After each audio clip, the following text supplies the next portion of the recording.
ധ്യാനലിംഗത്തിലോട്ട് ഇത് കൂടുതൽ ആളുകളിലേക്ക് എത്തിക്കാനുള്ള ഒരു ടൂളാണ്, ഇൻസ്ട്രുമെൻ്റ് ആണെന്ന് അറിയാം. കാരണം ഇതിൽ വാക്കുകളോ യുക്തിയോ ഒന്നും ആവശ്യമില്ല. വെറുതെ വന്ന് ഇരുന്ന് കഴിഞ്ഞാൽ, കണ്ണടച്ചിരുന്ന് കഴിഞ്ഞാൽ what has to happen will happen. Dhyanalinga ചെയ്തോളും. You don't have to do anything. That is how the power of the spaces. പക്ഷേ ഇത് കൂടുതൽ ആളുകളിലേക്ക് എത്തിക്കണമെങ്കിൽ വളരെ വളരെ ബുദ്ധിമുട്ടുള്ള കാര്യമാണ്. കാരണം ഇതിൽ വാക്കുകളോ യുക്തിയോ ഒന്നുമില്ല. വെറുതെ വന്ന് ഇരിക്കേണ്ട ആവശ്യമുള്ളൂ. വെറുതെ ഇരിക്കേണ്ട ഒരു കാര്യമാകുമ്പോൾ ആളുകൾക്ക് വളരെ ബുദ്ധിമുട്ടുള്ള ഒരു കാര്യമാണ്. പക്ഷേ this is where I see Adiyogi as a huge ഒരു ടേണിംഗ് പോയിന്റ്. കാരണം ഒരു ധ്യാനലിംഗം എന്നുള്ള ഒരു സ്പേസിലേക്ക് ആളുകളെ അട്രാക്ട് ചെയ്യണമെങ്കിൽ അതിന് മുന്നിൽ ഒരു അല്പം കൂടി ആളുകളെ ആകർഷിക്കാൻ പറ്റുന്ന എന്തെങ്കിലും ഒരു കാര്യം വേണം. വെറുതെ ധ്യാനലിംഗം എന്ന് പറഞ്ഞു കഴിഞ്ഞാൽ ആളുകൾ ധ്യാനലിംഗം എന്താ ഇവിടെ ചെയ്യേണ്ടത്, കണ്ണടച്ചിരിക്കണം, പോകണം, അത്രയേ ഉള്ളൂ. 5 മിനിറ്റ് ഇരിക്കും, അവർ പോകും. പക്ഷേ അതല്ലല്ലോ, you need to spend enough time in Dhyanalinga. അപ്പോൾ മാത്രമേ ആ ഒരു എക്സ്പീരിയൻസ് അവർക്ക് വരികയുള്ളൂ. അതിന് Adiyogi has been a turning point for sure. കൂടുതൽ ആളുകൾ അത് അട്രാക്ട് ചെയ്തു. എല്ലാവരും ധ്യാനലിംഗത്തിലേക്ക് വരുന്നുണ്ടോ? തീർച്ചയായിട്ടും ഇല്ല. പക്ഷേ ഒരു ബിഗർ പേഴ്സൻറ്റേജ് ആശ്രമത്തിനുള്ളിലേക്ക് വരാനും ഇത്തരത്തിലുള്ള ഒരു ആശ്രമം ഉണ്ടെന്നും ധ്യാനലിംഗ, ദേവി ടെമ്പിൾ,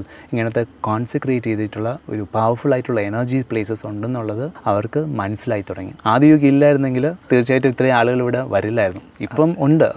പ്രോബ്ലം മീൻസ് ഇപ്പോൾ ആദിയോഗിയിൽ വരുന്ന ആൾക്കാരെ എങ്ങനെ നമുക്ക് ഉള്ളിലോട്ട് കൊണ്ടുവരണം, ഇങ്ങനെ ഒരു സ്പേസ് ഉണ്ടെന്ന് എങ്ങനെ പറഞ്ഞു കൊടുക്കണം നമുക്കറിയില്ല. ബട്ട് നമുക്ക് അറ്റ്ലീസ്റ്റ് ആളുകൾ ഇത് എക്സ്പീരിയൻസ് ചെയ്യുന്ന അവരുടെ നമ്പേഴ്സ് വളരെയധികം ഇൻക്രീസ് ആയിട്ടുണ്ട്.